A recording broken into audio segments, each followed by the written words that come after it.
Salut mes petits meeples. Aujourd'hui on se retrouve pour un retour à chaud sur le festival de jeux de société de Vichy. Une expérience absolument dinguissime. Je suis de retour de Vichy et je suis franchement encore sur un petit nuage de cette journée passée là-bas. J'ai passé un dimanche incroyable au festival et j'ai tellement de choses à vous raconter.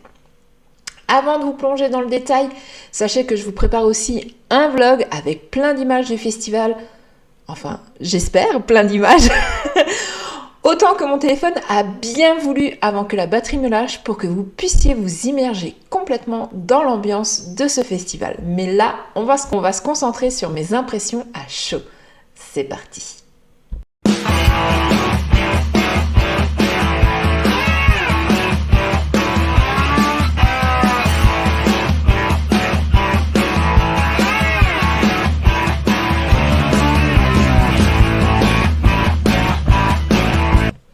Déjà, c'était mon premier Vichy. Et honnêtement, je m'étais jamais vraiment intéressée à Vichy parce que vu les dates, avec les enfants, c'était jamais possible. Je me dis, je pouvais pas partir à cette période-là. Et maintenant que les enfants sont plus grands, c'est beaucoup plus facile. Donc, j'ai tenté l'expérience et franchement, je comprends pourquoi ma boutique de jeux me conseillait fortement d'aller à Vichy.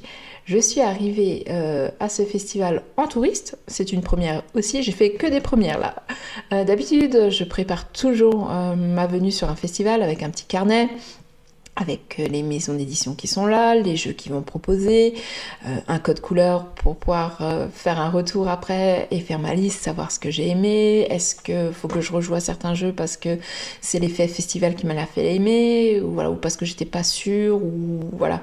C'est vrai qu'en festival on essaye beaucoup de jeux et des fois on est un petit peu pas hypé, justement le contraire par certains jeux, parce qu'en fin de compte on a essayé trop de jeux, on n'est plus à l'écoute et on passe à côté de certaines choses. Donc du coup, voilà, je me fais toujours un barème pour les festivals et je regarde plus ou moins ce qu'il y a. Là, je suis venue en touriste complet. Je n'ai pas préparé de carnet, je n'ai pas regardé les marques qui étaient présentes, enfin, j'ai jeté un coup d'œil rapide, mais sans regarder quoi que ce soit d'autre, voilà. Et je suis donc arrivée le samedi soir, histoire de repérer le chemin pour être à l'heure le dimanche. Et quand je suis arrivée devant le bâtiment, je me suis dit, le bâtiment est super sympa, mais il m'a paru un peu petit. Franchement, au premier abord, de l'extérieur, je me suis dit, oh, je suis passée que d'un côté. Et le lendemain, quand je suis arrivée et que j'ai vu l'autre côté, je me suis dit, ah non, en fin de compte, c'est pas si petit que ça. Et une fois que je suis rentrée à l'intérieur, effectivement, ce n'est pas petit du tout. C'est un très chouette festival, bien fourni, comme il le faut. Et en plus, quand on passe les portes du festival, il y a un effet waouh avec ce grand couloir et toutes ces salles sur les côtés. Donc il y a plein de salles sur les côtés avec des grandes portes vitrées, des grands lustres magnifiques. Le cadre est juste sublissime. Il n'y a pas d'autre mot pour le décrire. Quand vous rentrez à l'intérieur, vous faites waouh. En plus, bien sûr, il y a plein de jeux, donc forcément, ça accentue encore cet effet-là. Donc vous verrez tout ça dans le vlog bien sûr. Là je vais essayer vraiment de me concentrer sur mes impressions et sur le festival en général et ne pas vous parler vraiment de jeux et des ambiances de jeux qui ont contribué forcément à donner une bonne ambiance au festival. Mais on rentre, donc il y a un grand couloir, honnêtement j'étais un petit peu perdue, je ne savais pas par où commencer et où aller. Voilà, donc je me suis un peu laissée porter, j'ai avancé dans ce couloir et puis donc là, on a commencé à rentrer dans des petites salles, à faire encore plus waouh, les lustres. Trouver des petits coins cosy avec des canapés assez sympathiques qui donnent vraiment une ambiance très conviviale au festival et qui est vraiment l'ambiance générale pour moi, mon ressenti personnel sur ce festival. Si j'avais un mot pour le décrire, si je devais dire qu'un mot, ce serait convivialité.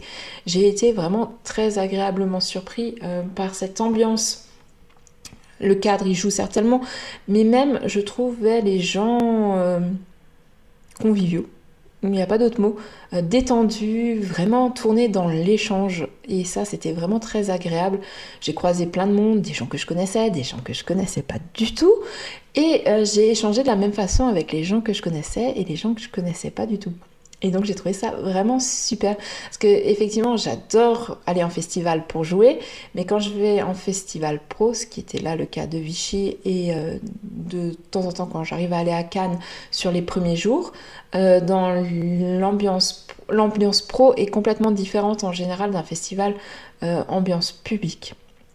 Déjà en règle générale, mais je trouve que Vichy, c'est une ambiance différente de Cannes, complètement. C'est deux salles, deux ambiances, je dirais.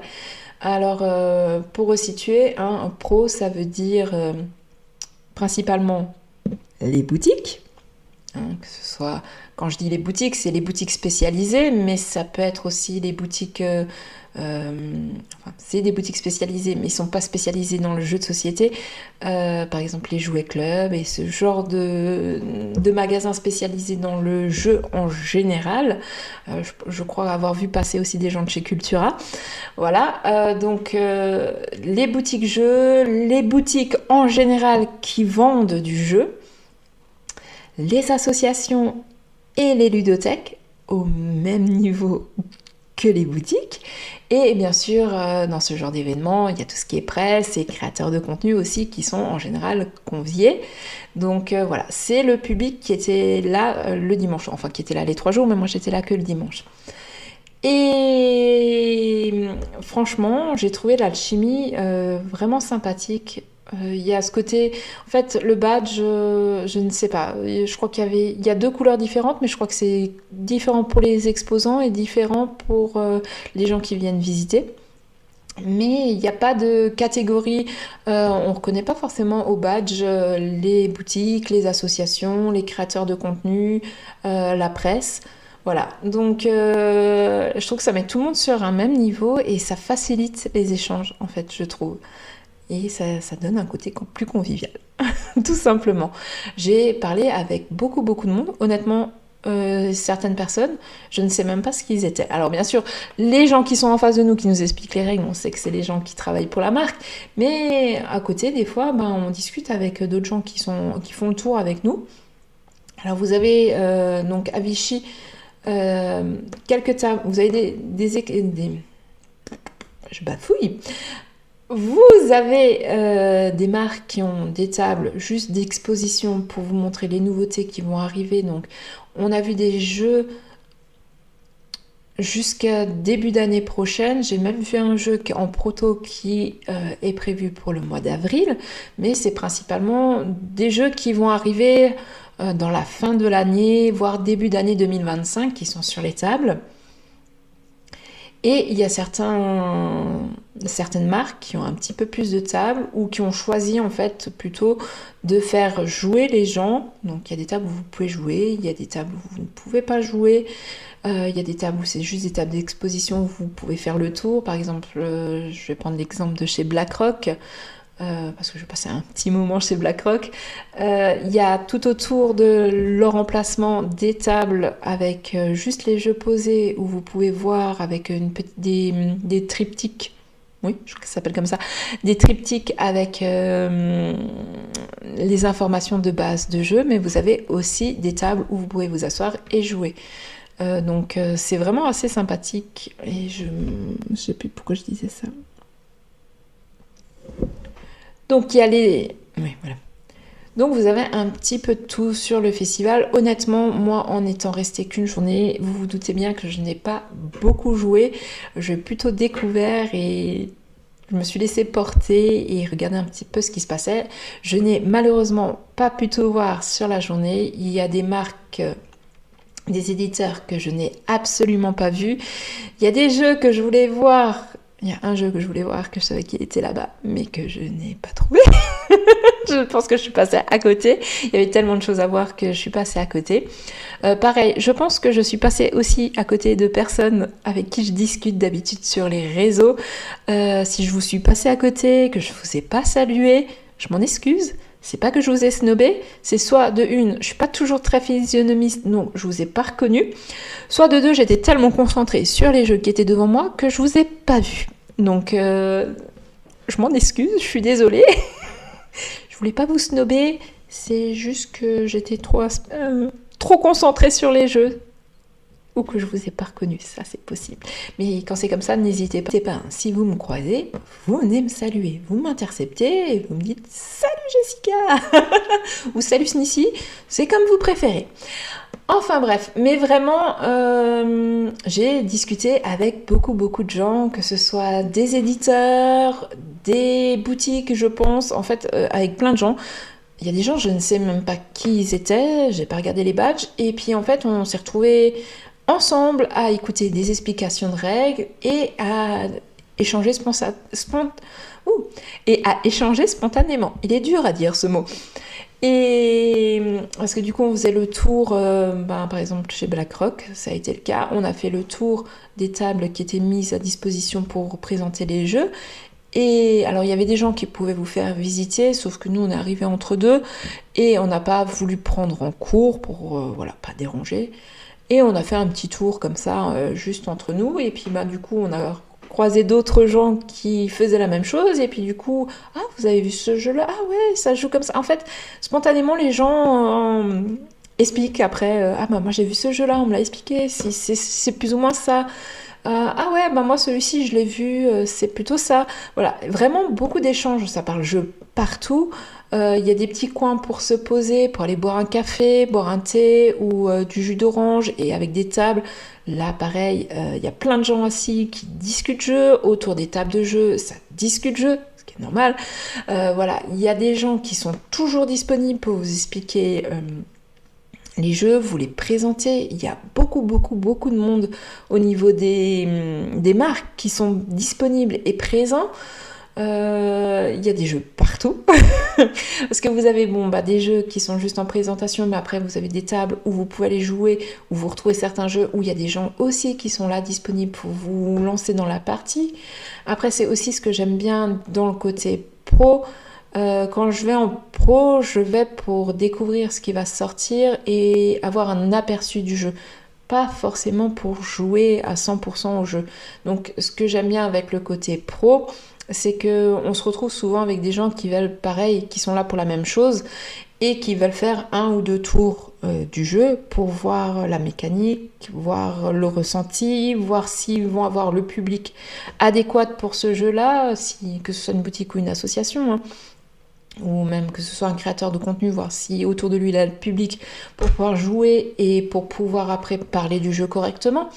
Donc 1 ou 2 tours, voire 3, 4, ça dépend de la complexité du jeu, qui permet en fait en pro de jouer comme ça, en familial. En public, c'est un petit peu plus délicat. Moi personnellement, quand je joue en public et que je joue avec des gens qui sont joueurs et familiales, je peux comprendre que eux n'ont pas envie d'avoir en face d'eux des gens qui disent au bout de 2 tours non c'est bon, j'ai compris le jeu, je vois où il veut aller, j'ai compris le ressenti, je me suis fait mon opinion, c'est fini. Ils sont là pour jouer, ils ont envie de faire le jeu complet, ce que je comprends. Et quand honnêtement je suis en festival public, j'ai cette attente-là aussi, je veux faire un tour complet de mon jeu, je veux aller au bout de ma partie et prendre du plaisir à jouer. Mais en pro, c'est un peu différent. J'y vais pas avec la même optique, j'y vais pour découvrir les jeux, même si en public j'y vais aussi pour découvrir les jeux, mais j'y vais pour jouer.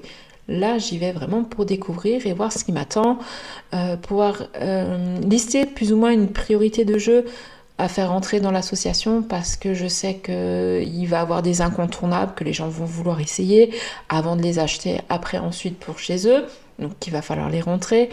Ou par exemple tel type de jeu qui va être un bon jeu pour faire évoluer mes familiales vers des initiés ou mes initiés plus vers de l'expert. Voilà, donc en pro, c'est vraiment cette optique-là. J'y vais en vrai pro, en vrai pro avec ma casquette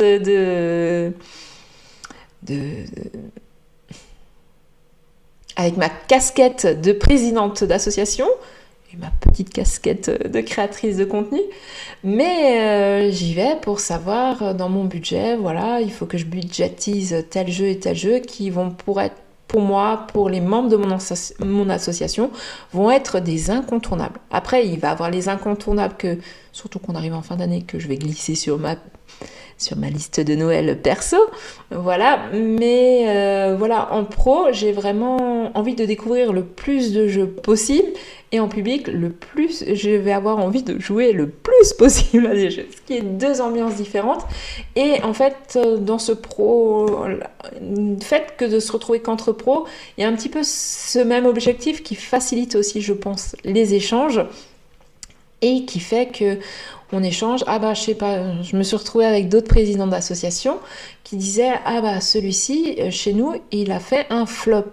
Alors, on échange, ah bon, un flop alors je dis oui, mais vous l'avez sorti comment?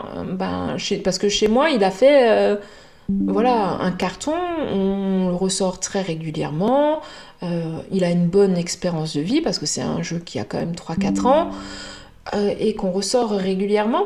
Et en fait, on s'est rendu compte que, en fait, chez moi, j'avais les joueurs pour et que chez eux, en fait, pas du tout. Donc le jeu a fait un flop chez eux parce que, eux les mêmes, mais les joueurs n'étaient pas adaptés. Donc ça, c'est ce que je répète souvent chez moi aux membres de l'association, c'est que il n'y a pas de mauvais jeu, mais en fait, on n'est pas toujours les joueurs d'un jeu. C'est pour ça que je dis toujours qu'il n'y a pas de mauvais jeu, mais que c'est un jeu pas adapté aux joueurs auxquels il y a joué. On a tous nos thématiques préférées. Moi, par exemple, je suis une fan de zombies, ce qui n'est pas le cas du tout de mon entourage. Donc forcément, quand je sors un jeu zombie, même si la mécanique va leur plaire, le thème leur plaît un peu moins, donc elles sont moins en train à jouer. Si je sortais le même jeu en thème licorne, elle serait super hypée et moi beaucoup moins. Donc voilà. Mais donc du coup, ce mode pro, moi j'aime beaucoup. Alors on prend énormément d'informations en pleine tête. Je crois que j'ai découvert plus d'une quarantaine de jeux entre 9h et 16h30. J'ai pas fait de pause à midi, mais entre 9h et 16h30. Il y a des jeux, voilà, vous verrez dans le blog, je vous les présenterai. Il y a des jeux maintenant, même après 2-3 jours, où je me dis, ouais, il a dégagé quelque chose, mais je pourrais plus vous dire pourquoi ça a dégagé telle chose, parce qu'en fait, j'ai eu tellement d'autres informations après par la suite, que c'est des fois un petit peu compliqué de tout se souvenir. C'est pour ça qu'en général, je fais un petit calepin pour pouvoir noter. Bon. L'année prochaine, c'est ce que je ferai. Bon, je crois que j'ai pas mal blablaté. Je pense que vous avez compris de ce retour à chaud que j'ai vraiment adoré ce festival, que j'y ai passé un très bon moment et que je n'ai qu'une hâte, c'est de me retrouver l'année prochaine et de faire les 3 jours. Cette fois-ci, je les préparerai, je les bookerai dans mon agenda pour être sûre de pouvoir aller les 3 jours, car franchement, un festival comme ça, pour reprendre la rentrée associative, c'est vraiment une bouffée d'air frais. Je suis revenue du festival malgré les microbes, je suis chargée à bloc, j'ai envie de tester tout plein de jeux que j'ai vus, ce qui était un peu frustrant. Ce qui est le côté un peu frustrant par contre de Vichy. Voilà. Il y a du bien, mais il y a un gros côté frustrant dont je vous ai pas parlé, qu'il faut que je vous parle. Il n'y a pas moyen d'acheter les jeux. Vichy, on n'achète pas de jeux. Il n'y a pas de boutique. Les 3/4 des jeux viennent de sortir, mais même ceux qui viennent de sortir ne sont pas achetables. Il n'y a pas de boutique. Et beaucoup de jeux, on vous dit, il sort pour Essen, donc qui est début octobre. 2 semaines, il reste 2 semaines à attendre, alors qu'on a eu des gros coups de cœur et qu'on ne peut pas aller les acheter. On est obligé d'attendre 15 jours, voire minimum jusqu'à Cannes, donc février 2025. Donc ça, c'est le gros côté frustrant du festival de Vichy pour moi. Je suis un peu impatiente quand j'ai un gros coup de cœur pour un jeu, pas pouvoir l'acheter. Et c'est un petit peu un petit peu beaucoup frustrant. Bon, ça permet aussi d'éviter l'achat compulsif, ce qui est pas mal. Et puis je pense que de toute manière, après honnêtement, je n'ai pas regardé comment se passait. Je pense que les boutiques commandent leurs jeux, signent certainement des contrats. Je pense que pour les associations, c'est aussi certainement faisable. Mais honnêtement, je m'y suis pas intéressée. Je m'y intéresserai peut-être l'année prochaine, je vous dirai ça l'année prochaine. Mais ça, pour moi, ça a été très frustrant. J'ai eu 1 ou 2, voire 3, 4, 5 coups de cœur sur le festival. Blabla, je me suis nouveau égarée, je reviens au festival et je pense qu'il est plus que temps de conclure sur cette vidéo à chaud. De toute manière, on pourra repapoter lors du vlog qui arrive très prochainement. Mais en un mot, pour moi, Vichy va devenir un incontournable de mes années ludiques. Ce sera un festival qui, sauf cas extrême, je ne louperai pas. Car j'y ai passé vraiment un agréable moment. J'ai discuté, bon, j'ai vu ma boutique de jeux, j'ai rencontré d'autres personnes qui ont des boutiques de jeux près de chez moi avec qui j'ai pu échanger et sympathiser. C'est toujours sympa de pouvoir croiser les gens avec qui on discute sur les réseaux aussi et avec qui on a créé une amitié sur les réseaux, de pouvoir les voir en vrai et de pouvoir papoter. Donc vu que Vichy est un incontournable, il y a beaucoup de monde, donc ça fait toujours plaisir de revoir les copains ludiques. Et surtout aussi, on échange souvent avec les marques pour les fêtes de jeux et tout ça. Donc c'est toujours agréable aussi d'avoir tout d'un coup les personnes en face de nous pour mettre des visages sur les noms et pouvoir échanger en direct et pouvoir remercier aussi les marques pour leur soutien lors des événements. Donc ouais, c'était vraiment sympa, j'ai adoré, j'adore ce côté convivial où tout est accessible à Vichy. À partir du moment où vous avez votre badge pro, vous accédez à tout le festival. Il n'y a aucun moment, une pièce qui vous est interdit. Vous pouvez aller parler avec tout le monde, échanger avec tout le monde et j'ai trouvé ça vraiment super fun. Voilà. Ça m'a requinqué.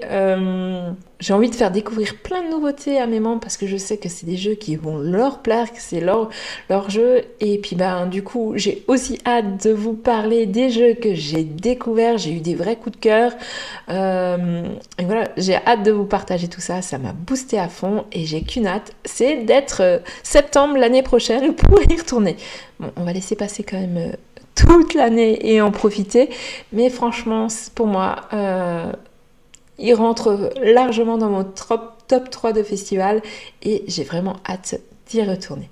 Bon, sur ce, trêve de blabla, j'ai assez papoté pour un retour à chaud. On en saura plus lors du vlog et je prendrai un petit peu plus de temps, donc préparez-vous, il risque d'être très long. Je vais vous laisser là, je pense que j'ai assez papoté, vous devez en avoir marre de m'entendre, donc on se retrouve pour une prochaine vidéo. Je vous fais des bisous et je vous dis à très vite.